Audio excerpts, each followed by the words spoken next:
पुण्यातली घटना ताजी असतानाच बुलढाण्यातून पुन्हा एकदा हिट अँड रनचा प्रकार उघडकीस आलाय। एका अज्ञात वाहनानं बाईकला थेट धडक दिली आणि या धडकेत बाईकवरून जाणाऱ्या 3 तरुणांचा जागीच मृत्यू झालाय। या घटनेनं अख्खं बुलढाणा हादरलंय। यावेळी नेमकं काय घडलं हेच या व्हिडिओतून पाहणार आहोत। ठिकाण बुलढाण्यातील अमडापूर परिसर। प्रतीक भुजे, प्रथमेश भुजे आणि सौरभ शर्मा असं या 3 मित्रांचं नाव। हे तिघे जण उदयनगरला एकाच पल्सर गाडीवरून येत होते।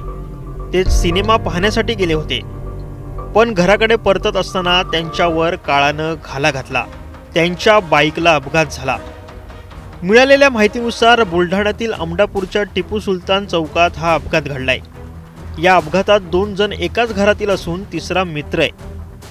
हे तिन्ही युवक उदयनगरचे रहिवासी। प्रतीक भुजे, भाऊ प्रथमेश भुजे आणि सौरभ शर्मा हे तिघे उदयनगरला एकाच पल्सर गाडीवरून येत होते। हे तिघही जण चिखलीला चित्रपट पाहण्यासाठी गेले होते, परंतु परत येत असताना अमडापूरच्या टिपू सुलतान चौकात त्यांच्या गाडीला अज्ञात वाहनाने जोरदार धडक दिली आणि ही धडक इतकी भीषण होती की या अपघातात पल्सर गाडीचा चकाचूर झाला। अपघातानंतर अज्ञात वाहनाने धडक देऊन घटनास्थळावरून पोबारा केला। मात्र या अपघातात हे 3 जण जागीच ठार झाले। तसंच या प्रकरणी पोलीस कसून चौकशी करतायत। अज्ञात वाहनाचा पोलीस शोध घेतायत।